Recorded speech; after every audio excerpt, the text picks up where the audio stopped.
आता पकडून चला या पॉईंटला आपण एंट्री घेतोय आता. डोक्यातच ठेवा की आता इथे एंट्री घेतली. पकडून चला घेतली आता. ठीक आहे, घेतली. स्टॉप लॉस कुठे असणार? इथे.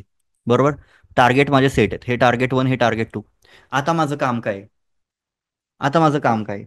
काहीच नाहीये. तुम्हाला फक्त जर्नल राईट करायचंय. आता तुमच्या जर्नलमध्ये कसलेही थॉट्स येऊ शकतात, की हा मी ट्रेड घेतलाय पण मार्केट वोलटाईल आहे, चुकून खालती येऊन माझा स्टॉप लॉस तर नाही ना खाणार, वगैरे वगैरे. ज्या लँग्वेजमध्ये तुम्ही कम्फर्टेबल आहात त्या लँग्वेजमध्ये तुम्ही तुमचे थॉट्स, जे काय तुमच्या डोक्यामध्ये विचार येत आहेत ट्रेड चालू असताना, ते लिहा. 15-20 पानं झाली दिवसाची तरी चालेल, पण ते लिहा. समजतंय? त्यानंतर काय होईल? त्यानंतर काय होईल? तुम्ही जेव्हा शांत, जेव्हा एक ट्रेड संपल्यानंतर 2-3 तासांनी झोपण्याच्या आधी, और जेव्हा पण तुम्हाला फ्रेश वाटत असेल, त्या पॉइंटला ते सगळे पेजेस वाचा. तुम्हाला स्वतःहून जाणवून येईल की या माझ्याकडून चुका होत होत्या. समजते? तो काइंड ऑफ तुमच्या ब्रेनचा एक्सरे आहे, तुमच्या थॉट्सचा तो एक्सरे आहे. तो जेव्हा तुम्ही तुमचं जर्नल वाचाल तुम्हाला समजेल की हा माझ्याकडून क्वांटिटी जास्त झाली आज, म्हणून माझ्याकडून जास्त वेळ ट्रेडमध्ये होल्ड करता आला नाही मला. और तुम्ही असं म्हणू शकता की हा जो माझा ट्रेड होता तो चौथा, पाचवा, सहावा ट्रेड होता, त्यामुळे माझ्याकडून आधी ओव्हर ट्रेडिंग झालेली, त्यामुळे हा ट्रेड चांगला असून सुद्धा मी त्यामध्ये लॉस केला. समजतंय? सो तुम्हाला त्या जर्नलमधूनच चुका समजतील आणि त्या चुकांमध्ये तुम्ही इम्प्रोव्हाइज करा ना. हा बाबा, आज माझ्याकडून ओव्हर ट्रेडिंग झाली, उद्या मी एका ट्रेड नंतर थांबणार. ते रूल सेट करा. ते रूल्स सेट करा, ते चिटकवून ठेवा तुमच्या समोर, आणि ते रूल्स फॉलो करणं तुमचं काम आहे. येस. हो, तुम्ही विचारू शकता ना बिंदास यार. आकाश सर, काहीच प्रॉब्लेम नाही. काहीच प्रॉब्लेम नाही. आणि हे बघा, 80% थिंग्स ऑलरेडी कवर्ड आहेत सिलेबसमध्ये. ठीक आहे, 80% थिंग्स ऑलरेडी कवर्ड आहेत. 20% काही जे काही तुमचे डाऊट्स असतील ते तुम्ही बिंदास विचारू शकता. तसं काही विषय नाही. Thank you so much Ganesh sir. Concept easy ठेवणं खूप महत्वाचं आहे यार. कन्सेप्ट इझी पाहिजे. तुम्ही सॉर्टेड पाहिजे. टार्गेट्स कुठे आहेत? स्टॉप लॉस कुठे आहेत? आता काही जण काय करतात, आता सपोज इथे एंट्री घेतली, इथे स्टॉप लॉस लावणार असा इतक्या जवळ, कॅन्डलच्या खालती वगैरे. तो हिट होणारच आहे स्टॉप लॉस. तो हिट होणारच आहे स्टॉप लॉस. समजतंय? कारण तो लॉजिकल स्टॉप लॉस नाही, तुमचा लॉजिकल स्टॉप लॉस इथे आहे, इथे. बिकॉज टेक्निकली तुम्ही जर नीट पाहिलं, इथे एक लिक्विडिटी पण होती छोट्या टाइम फ्रेमला. आता जर हा सिनेरिओ मी 1 मिनिटच्या टाइम फ्रेमला घेऊन गेलो ना, इथे तुम्हाला लिक्विडिटी स्वीप दिसेल या पॉइंटला. हे बघा आता, 1 मिनिटला शिफ्ट होतोय मी. हे बघा काय इथे, इथे एक लिक्विडिटी क्रिएट झाली होती, इथे स्वीप झाली, झाली का? पण ते हे तुम्हाला समजलं पाहिजे, 5 मिनिट बघून पण समजलं पाहिजे की हे काय आहे. सारख्या टाइम फ्रेम्स बदलत बसायची पण गरज नाही, तुम्हाला दिसत राहिलं पाहिजे ते. गेटिंग? होत आहेत कन्सेप्ट क्लिअर हळूहळू. ऑलमोस्ट सगळ्या कन्सेप्ट आपण शिकलेलो आहे, फक्त त्या एक्झिक्यूट करण्याची प्रॅक्टिस करा थोडीशी. त्याशिवाय नाही होणार. इंडियन मार्केट असू दे, कुठलंही मार्केट असू दे, तुम्हाला ते जमलं पाहिजे.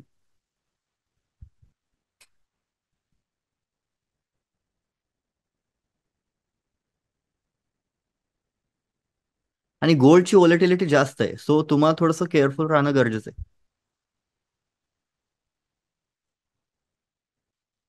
गोल्ड केल्यावर इंडियन करू वाटेल का? असं काही नाही. ऍट द एंड तुम्ही पर्सेंटेजमध्येच कमवणार आहात. समजलं? ऍट द एंड तुम्ही पर्सेंटेजमध्येच कमवणार आहात. सो आता तुम्ही काय करणार पटकन सगळ्यांनी सांगायचं. वन्स टार्गेट वन जे आहे आपलं ते हिट झालंय, आता तुम्ही काय केलं पाहिजे? पटकन क्विक राहायचंय, क्विक. काय केलं पाहिजे या पॉइंटला? Half quantity exit, trail your stop loss to break even, आणि half quantity exit. So technically आता माझा स्टॉप लॉस जरी हिट झाला, आता माझा स्टॉप लॉस जरी हिट झाला तरी मी किती किती रुपीजचा लॉस करतोय? 1ही रुपीजचा नाही. सो याला म्हणतात ट्रेड मॅनेजमेंट. शांत बसणे, प्लॅन करणे प्रॉपर. ट्रेड जेवढा तुम्ही चांगल्या पद्धतीने प्लॅन कराल तेवढं तुम्हाला चांगले रिझल्ट मिळतील. समजते? हा, आपण इथे मॅम SNRC कन्सेप्ट यूज केली. हे बघा, हा एक सपोर्ट झोन होता. हा एक सपोर्ट झोन होता आधी, रेजिस्टन्स. येस, हा एक सपोर्ट होता. तुम्ही नीट पहा, सपोर्ट सपोर्ट, त्याचा रेजिस्टन्स बनला, त्याचा परत सपोर्ट बनला. सो त्यानंतर आपण हा BOS कन्सिडर केला, हा, दिस वन. आणि इथे आपण एंट्री घेतली. जर तुम्ही 1 मिनिटला गेला तुम्हाला अजून क्लिअरली दिसेल. हे बघा, अजून एक कन्सेप्ट आहे इथे. इथे लिक्विडिटी होती, इथे लिक्विडिटी स्वीप झाली, and after this change of character, हा जो चेंज ऑफ कॅरेक्टर दिसतोय तुम्हाला, हा ब्रेक झाल्यानंतर इथे आपली एंट्री झाली. समजलं?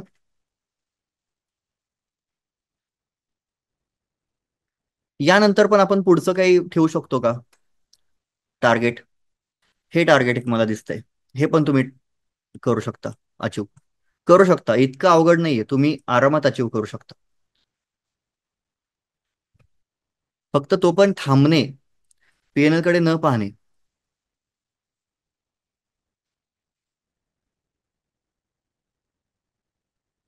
नाही नाही नाही, चुकीचा नाहीये हा ट्रेड, चुकीचा नाहीये हा ट्रेड, पण परफेक्टच आहे. हे बघा ना, आता हा ट्रेड जो आहे, कोण आहे बरं, दर्शन सर. हे बघा, इथे लिक्विडिटी होती बरोबर, इथे लिक्विडिटी क्रिएट झाली होती, इथे लिक्विडिटी स्वीप झाली, आणि त्यानंतर तुम्हाला इथे चेंज ऑफ कॅरेक्टर पाहायला मिळालाय. हा चेंज ऑफ कॅरेक्टरच आहे, नीट पहा तुम्ही. हे बघा, COCHच आहे हा. हा जर मी 1 मिनिटला गेलो ना, हा अजून, तर तुम्हाला अजून क्लिअर दिसेल. हे बघा, आहे का हा चेंज ऑफ कॅरेक्टर? तुम्हाला ते बघून बघून प्रॅक्टिस होऊन जाईल. 5 मिनिटला थांबा. असं आता बरेच जण म्हणतील की मग 1 मिनिटला क्लिअर दिसतंय तर 1 मिनिटला शिफ्ट व्हायचं का? नाही, ते तुमचे आईज हळूहळू ट्रेन होतील. Psychology basic. सपोज या 5 कॅन्डल्स बनलेल्या आहेत 1 मिनिटच्या, अशा. तर 5 मिनिटची एक कशी असणार? अशी असणार. इतकं सोपं आहे. सपोज इथे, हा,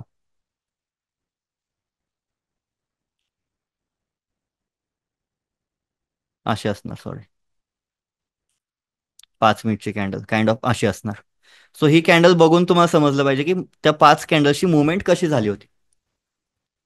हा, करू शकता यार Prathamesh Shinde sir, target increase करू शकता.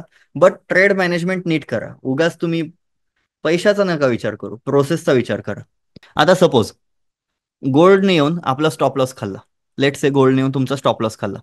तुमचा लॉस होतोय का काही या केसमध्ये, याच एक्झाम्पलमध्ये? हम्म? तुमचा लॉस होतोय का काही?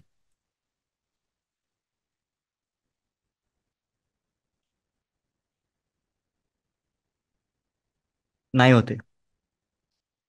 का नाही होते? बिकॉज तुम्ही ऑलरेडी तुमच्या ट्रेडमधून अर्ध प्रॉफिट बुक केलेलं आहे, और 1/3 प्रॉफिट बुक केलेलं आहे, आणि तुम्ही तुमचा स्टॉप लॉस ब्रेक इव्हन लावून ठेवलाय. सो टेक्निकली तुम्हाला रिस्क काहीच नाहीये. तुम्हाला रिस्क काहीच नाहीये, हे समजून घ्या तुम्ही. आणि हीच ब्युटी आहे ट्रेड मॅनेजमेंटची. हीच ब्युटी आहे ट्रेड मॅनेजमेंटची. बिकॉज जेव्हा तुम्ही ट्रेड मॅनेज करता, तुम्ही तुमची रिस्क कमी कमी करत जाता. आता इथे जर मी काहीच प्रॉफिट बुक केला नसता ना, तर इथे मी खूप घाबरलो असतो या केसमध्ये. समजतंय? कारण की इथपर्यंत मी प्रॉफिट पाहिलेला होता, पण मला एवढा कमी प्रॉफिट दिसतोय. हे ह्युमन नेचरला झेपत नाही. हे ह्युमन नेचरला झेपत नाही. सो तुम्हाला फोकस राहणं खूप महत्वाचं आहे. ट्रेड मॅनेज करणं खूप महत्वाचं आहे. एक एक पॉईंट जरी तुम्ही मिस केला ट्रेड मॅनेजमेंट मधील, तरी तुमचा पूर्ण सायकोलॉजी डिस्टर्ब करून टाकेल ती गोष्ट. त्यामुळे ट्रेड मॅनेजमेंट ही कंपल्सरी आहे. जर तुमची होल्डिंग कॅपॅसिटी चांगली असेल, वेल अँड गुड. नसेल, तुम्हाला चुपचाप ट्रेड मॅनेज करायचा आहे. ऑर एल्स तुम्ही एकदम रोबोटिक माइंडचा पाहिजे. चालू कॅन्डलला एंट्री कशी घ्यायची? बाय करून टाकायचं. डाऊन साईडचं असेल सेल करून टाकायचं. ओमका सर, काही नाहीये ते ते तुम्ही विचार करू नका की हा बाबा कॅन्डल क्लोजिंग वगैरे त्या गोष्टींच्या नादी लागू नका. कॅन्डल कधी कधी सपोज तुम्हाला इथे एंट्री घ्यायची असेल तर कॅन्डल क्लोज इथे होते कधी कधी.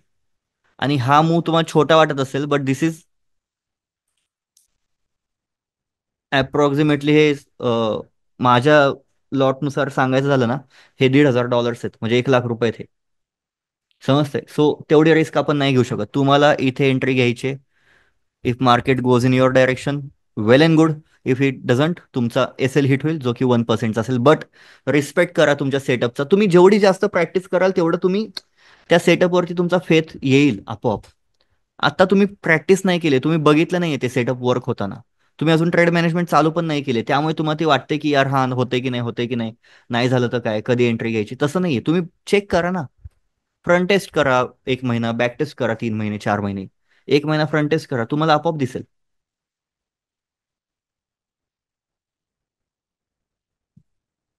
समजलं? सो अजून कोणाला काही डाऊट्स आहेत का? फॉरेक्स मध्ये इंडियन्स, नाही नाही नाही, फॉरेक्स मार्केट इंडियामध्ये अलाउड नाहीये. आपण एक्सनेस, परत फंडेड अकाउंट्स असे लूप होल्स यूज करून ट्रेडिंग करतो. आकाश सर, ऍक्च्युली विषय काय आहे, इथे 3-4 आकाश आहेत मला एकदा कॉपी पेस्ट करून वापस पाठवा ना तुमचा डाऊट प्लीज. हा, ते अलाउड अलाउड नाही म्हणतायत मॅम, पण सगळेजण करतात, ठीक आहे. प्रॉप डेस्कचं मोबाईल ॲप नसतं. परत 3 प्रश्न. पहिल्या प्रश्नाचं उत्तर, प्रॉप डेस्कचं मोबाईल ॲप असतं का? नसतं. 1 आवर स्विंग ट्रेडिंग एंट्री घेण्यासाठी चार्ट बघा. 1 आवर स्विंग ट्रेडिंग एंट्री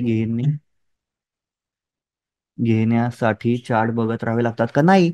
आता हे बघा ना, आता हाच जर ट्रेड 1 आवरचा जरी असता, तर माझं काम काय आहे? स्टॉप लॉस लावला, सोडून द्या. टार्गेट जिथे असेल ना तुमचं, टार्गेट 1, तिथे अलर्ट लावून ठेवा. असा अलर्ट तुम्ही लावू शकताय बघा. ऍड अलर्ट ऑन हॉरिझॉन्टल रे वगैरे वगैरे, क्रॉस करताना और क्रॉसिंग अप, किंवा त्याच्या आसपास जाताना तुम्हाला ट्रिगर येईल, मेल येऊन जाईल. मग तेव्हा तुम्ही येऊन करू शकता. सेकंड थिंग काय करतोय आपण आता? आपण इथलं पण प्रॉफिट बुक केलेलं आहे आणि आपला स्टॉप लॉस ट्रेल केलेला आहे आपण इथे. सो टेक्निकली आपली एंट्री झाली होती इथे.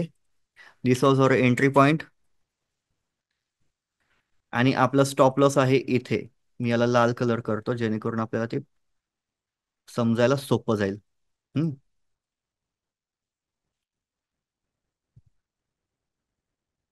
इथे आपला स्टॉप लॉस आहे. आणि इथे आपण अजून पार्शल प्रॉफिट बुकिंग केले. आता आपलं थर्ड टार्गेट काय आहे हे? किती इझिली ट्रेड चाललाय दिसतोय तुम्हाला? हा. जर तुमची होल्डिंग कॅपॅसिटी असेल, तुम्हाला फरक नाही पडत आहे, तुम्हाला आहे तुमच्यात दम, तर तुम्ही फक्त स्टॉप लॉस ट्रेल करा. मी तेच करतो, मी फक्त स्टॉप लॉस ट्रेल करतो. मी अजिबात पोझिशन माझी कट करत नाही, मी शेवटपर्यंत थांबतो. समजतंय? इतका इझी सेटअप आहे यार, तुम्ही त्यावरती फक्त कमांड मिळवा. अवघड आहे का? कोणत्याही वेने तुम्हाला हे सगळं अवघड वाटतंय का?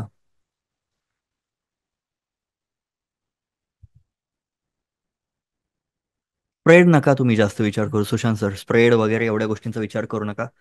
जर तुम्ही 1,000 रुपये कमवत असाल, तर त्यापैकी तुमचे 20 रुपये कट होतील. मला नाही वाटत ते 20 रुपयांकडे लक्ष द्यायची गरज आहे. Focus on process. ठीक आहे.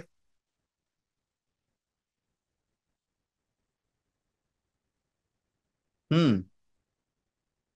बट तुम्ही जर नीट पाहिलं, तर इथे तुमचं टार्गेट 1 घेऊन तुम्ही टार्गेट हिट झालंय तुमचं ऑलरेडी, रमेश सर.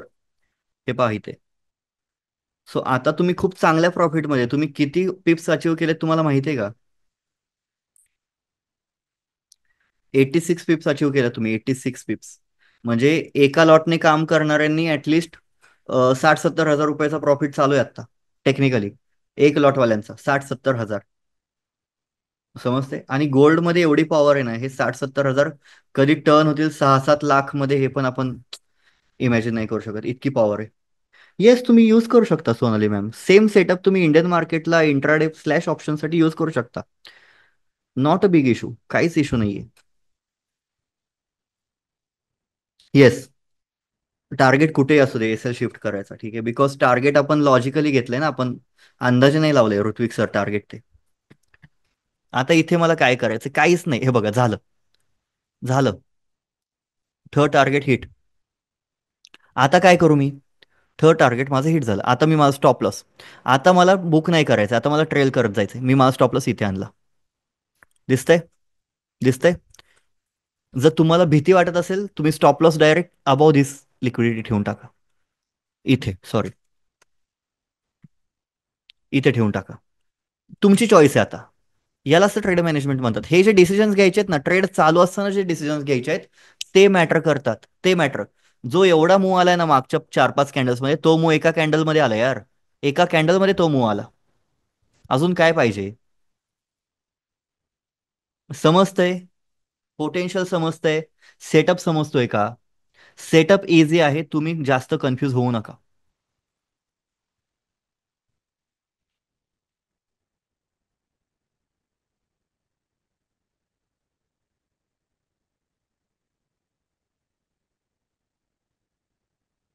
आता इथे बघा. हा एक जुना सपोर्ट होता, त्याचा रेजिस्टन्स बनला होता. सो आता थोडंसं इथे या पॉईंटला कॉशियस राहणं गरजेचं आहे. समजलं? दिस इज द ट्रेड. किती पिप्स? 188 पिप्स. किती पिप्स? 188 पिप्स इन सिंगल ट्रेड. मगाशी किती होत्या? 86. एका कॅन्डलमध्ये किती आल्या? 100. का आल्या? बिकॉज आपण आपली क्वांटिटी कमी करत चाललोय, आपण आपली रिस्क कमी करत चाललोय, म्हणून थांबू शकलो. जर फुल क्वांटिटीने थांबलो असतो, तुम्ही इथेच बाहेर पडला असता, इथेच बाहेर पडला असता तुम्ही कुठेतरी. एवढं मोठं पोटेन्शियल तुम्हाला मिळालंच नसतं, एवढा मोठा मूव तुम्हाला मिळालाच नसता. समजतंय? क्लॅरिटी येते? गोल्डमध्ये एंट्री कुठल्या बेसिसवरती घेतली होती? Okay guys, sorry. एंट्री कोणत्या बेसिसवरती घेतली होती सांगतो. पहिली गोष्ट, मी तिथे SNRCचं कन्फर्मेशन होतं. त्यानंतर आपण एक BOS पकडला, आणि शॉर्टर टाइम फ्रेमला एक चेंज ऑफ कॅरेक्टर पण होता आफ्टर लिक्विडिटी कन्फर्मेशन. तुम्हाला एकदा परत दाखवतो. हे बघा, हा झोन पहा तुम्ही. मी या मार्किंग्स नाही काढते बिकॉज त्या एकदा गेल्या तर जातील. हा सपोर्ट झोन दिसतोय तुम्हाला संजय सर? सपोर्ट होता, ब्रेक झाल्यानंतर काय झाला? त्याचा रेजिस्टन्स रेजिस्टन्स रेजिस्टन्स दिसतोय. तोच रेजिस्टन्स जेव्हा ब्रेक झाला, त्याचा सपोर्ट बनला 2 वेळा. सो टेक्निकली यावेळी जेव्हा सपोर्ट बनला, आपण हा BOS कन्सिडर केला. समजतंय? हा. आणि इथे एंट्री घेतली. प्लस 1 मिनिटच्या टाइम फ्रेमला अजून एक कन्फर्मेशन होतं. इथे लिक्विडिटी तयार होती, आणि ही लिक्विडिटी स्वीप झाली, आणि हा चेंज ऑफ कॅरेक्टर दिसतोय. जो 5 मिनिटचा BOS आहे, तोच इथला चेंज ऑफ कॅरेक्टर आहे. ठीक आहे. आता काय केलं पाहिजे? स्टॉप लॉस ट्रेल, फक्त स्टॉप लॉस ट्रेल करत राहा. बाकी काहीच नाही. समजतंय? इझी. $30 प्रॉफिट चालू आहे. बिंदास यार, बिंदास. नक्की चालू असणार, का नसणार चालू? मजा आली.